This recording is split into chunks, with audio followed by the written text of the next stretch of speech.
Hello everyone, I hope you're well. My name is Tim Sheehan, editor of the Brewers Journal, and it's a pleasure today to be at Heist Brew Co in Sheffield, and I'm joined by Dan Hunt, co-founder of Heist Brew Co. How you doing? Yes, good mate, thank you. Excellent, excellent. What a fantastic home you've got here. Yeah, it's quite nice. It's a bit different to our last place, but yeah, Yes, well we'll get on to that. I mean, we're only obviously in one small part, but throughout the video we'll make sure people see the next door. Yep. Obviously having a great tap room was very, very important for you guys. You know, it seems to be like a real, the heart and the spiritual home of the brewery. Yeah, I mean, I suppose that the tap room is kind of the lifeblood of the local brewery. Yeah. Not that we have that many in the UK, but they are becoming more and more prevalent.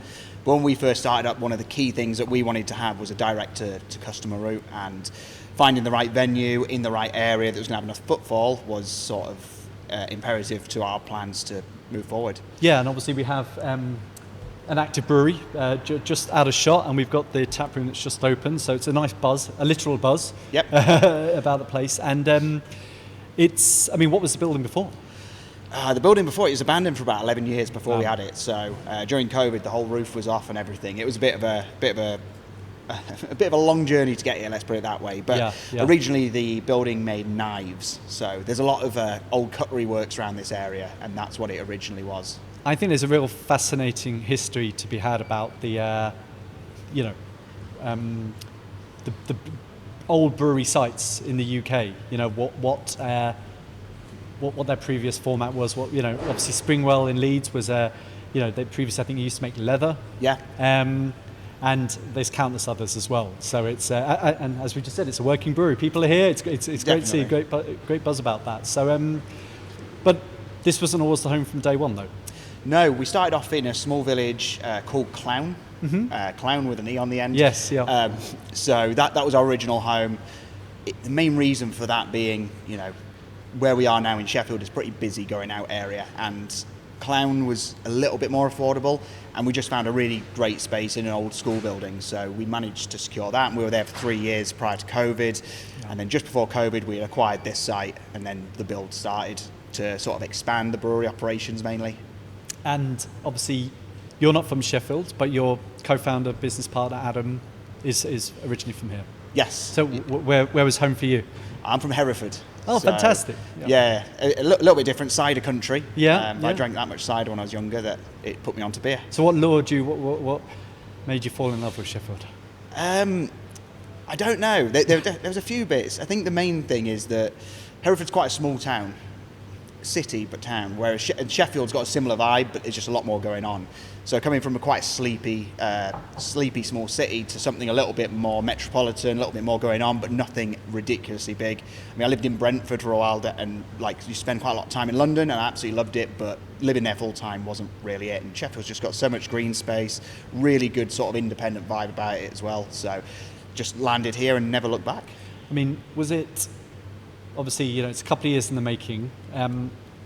Did you expect this to be, Heist Brew Co in 2024? Because it's a very accomplished, very established space, and really for speaking to industry peers and friends who just happen to be, lifelong friends who are just fans of great beer, the first place is, I'm going to Sheffield. You've got to go to Heist. Yeah. Base yourself there, and everything else can follow. And you've got great pubs and great bars and everything else in between, but this seems to be, the top destination, really. Yeah, but I think we're spoiled in Sheffield at the moment. It's always been really good for beer, but at the moment it's just getting better and better, and we're really glad to be sort of a part of that. There were times when we never thought we'd make it here during COVID when we were doing the build. However, right now, really happy it's thriving in a really sort of upcoming area of the city as well. I mean, just from the outside, embarrassingly, I'm rarely here, but obviously you've got, fantastic hop hideout. Yep. Rutland Arms. I mean, these are probably just.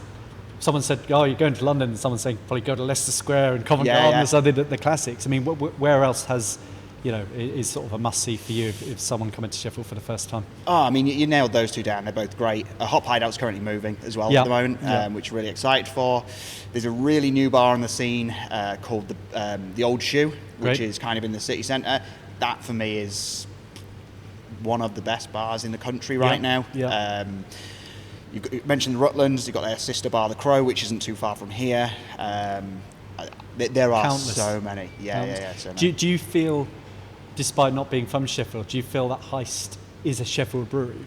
I feel so. Yeah. When we first started in Clowne, because we had the S postcode, we used to call ourselves a Sheffield brewery. Although people always argued that we weren't. But since we moved into the city centre, we've been kind of welcomed with open arms. So we're a lot more involved in the beer scene. There's some really good breweries around here as well. So working quite closely alongside them, I do feel like now this is an established Sheffield brewery. Amazing. And I think obviously you'll probably be too modest to admit, but places like your home here, it's obviously not just a place for beer. It's that's obviously a very important starting point, but there's so much more besides. It seems to be like a real good community hub, place for people to go out and have a good time, even if they're not really beer fans. Yeah. I mean, that was it. When we went to we've done a few trips over to the US, and you see most of the brewery taps aren't necessarily just full of beer geeks. It's kind of a community feel. We're family friendly during the day, not during the evening. We've got stuff for everyone to do. We've got a distillery on site, which we distill as well. We put sports on because there's no way good to have a beer and watch sports, but we're not a sports bar, so we have our own sort of unique crowd that's kind of different to anything that we wanted. We just created a space that we enjoyed drinking in. Amazing. And what for me, being obviously unsurprisingly a self-confessed beer geek, what I really love is get these amazing beers here. Great collabs, great spectrum of beer styles. I mean, having this great taproom space here, I mean, it must be great to be on the brewing side, production side, to have that testing ground. Imagine you do some small batch stuff where people can go, hey, this is great, make it more permanent, or do it bigger batches. Yeah, for sure. Our brewery is still kind of small, the brew kit itself, so we are still cranking out a lot of beer on a very small kit.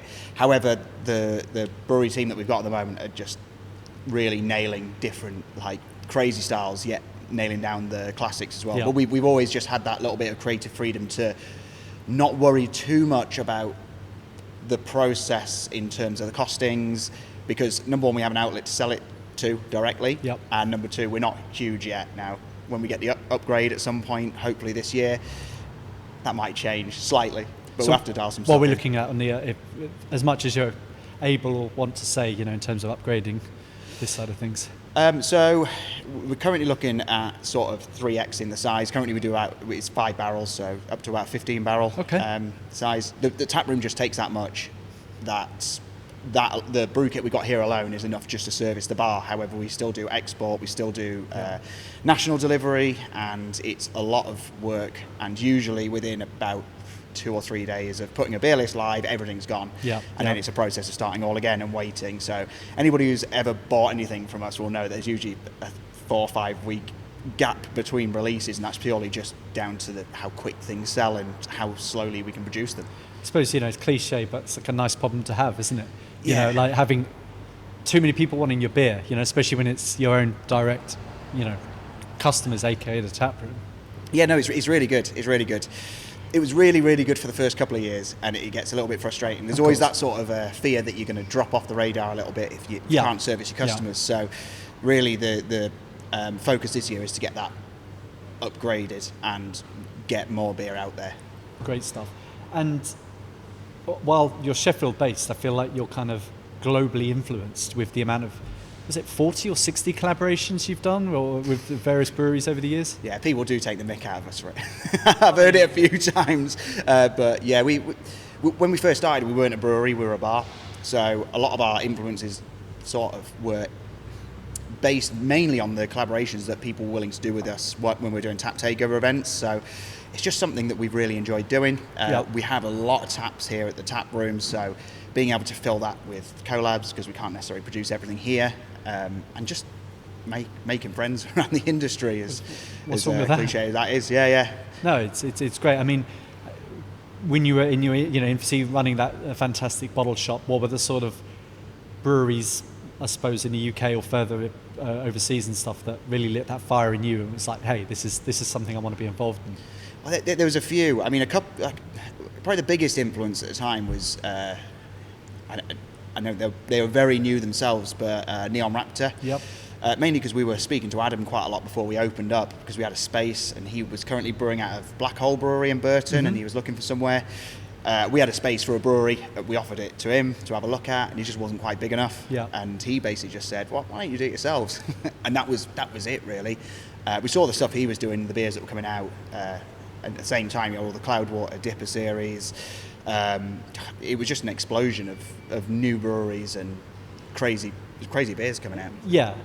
So yeah, fantastic brewing scene in the UK. Obviously, it's going through some evolution, some challenges, I guess, and I believe that here at Heist, you've had to go through your own growth strategy and changes here. So one of the things that really impacted us was the inability to expand when we needed to, and just not being able to push the beers out as quickly as we needed to service a space like this. It was always a toss-up between, do we service the tap room and annoy our wholesale customers? Do we service our wholesale customers and have nothing for the tap room? When expansion was always on the cards, we didn't want to upset either one yet, for one reason or another, in terms of some people who had not just on board, but some other things that happened on site. We actually ultimately had to go into liquidation beginning of this year, which was a tough decision to make, but we didn't really have much of a choice. We couldn't continue the way we were continuing. Now, in the process of that, a local security firm that works here in Sheffield, who own a couple of bars, they have been speaking to the liquidator, and they've actually acquired the business with a promise to keep on the staff, to maintain the vision for Heist moving forward. And I suppose the key thing is I think the main thing that pushed us over the edge was a big energy bill. So the new guys have come in, they've made sure that nobody's left out of pocket, and that there hasn't been any big fallout, because as much as these guys have been massive influences, they're also imperative in order to continue the craft beer trend moving forward. So we don't want to impact them. We know what it's like not to have invoices paid. We know the massive impact it can have, and that's kind of the way we look at it. You can't do that to people. No. So. And speaking to you earlier this week, ahead of our event here tomorrow, it's that, I really enjoyed and appreciated the way that I mentioned some of the breweries taking part, attending and so on. Your desire to get their beers on the bar, to platform them, to showcase them. I think, for many, many years, one of the biggest qualities people, platform, I guess, in craft beer is the community, the camaraderie, that spirit of working together. And I think it's great to see that in play here. Yeah, for sure. And it just gives us an excuse to fill up the taps with something that we might not have normally done. So great lineup today, as per usual, I guess. So what's obviously you talked about the the growth plans going forward. I mean, that's obviously a huge part of anyone's route map. But any other plans, any other sort of events or collabs that people should be looking out for going forward? We've still got a few. We at the moment we've obviously had to stop brewing. Various licenses need to be reapplied for. So everything's kind of not ground to a halt, but on a pause until we can get that sorted. Shouldn't be too far away now, and we'll be relaunching with a bang. Although we won't have the new equipment in place, we'll have the resources in order to be able to keep those tanks full and keep the beer turning over. Great. We do have a couple of pre-arranged events. I don't know when this is going out, but we're at Docksfest this weekend up in Grimsby. Next weekend we're in Bodo in Norway with Bardin Brewery, and a couple of UK breweries, Pomona and Rivington, I think, are there as well. So that should be really good. And then just moving forward, we've got all sorts planned, all sorts of things we want to do. Yet nothing quite nailed down right now. It's been kind of a transitional period of time. The year is flying by, but it's also still young. So for people like myself, the first time here today, as I said, to my shame, but it won't be the first, but won't be the last, that's for sure. People don't want to come and visit the brewery. In due course, try your own beers, but in the meantime, try the fantastic guest beers and the environment you have on offer. What's the opening times throughout the week? So we're open 6 days a week. We're open Tuesday through Sunday. Tuesday and Wednesdays we're open from 4 till midnight. Thursday, Friday, Saturday we're open 12 till midnight, and Sundays we're open 12 till 10. Because nobody in the craft beer industry likes to have normal opening hours, just to make it confusing. It's you can say that again. Yeah. And for when the time is right later in the year, when production's back up and running, what's the website that people can check out for any beer orders they want to put in? So website is www.heistbrewco.com. Easy. And we should have our first lot of beers back out in the next 4 weeks or so. Amazing. Fantastic. Thanks very much for your time. Cheers, mate. Thank you. Time for a top-up.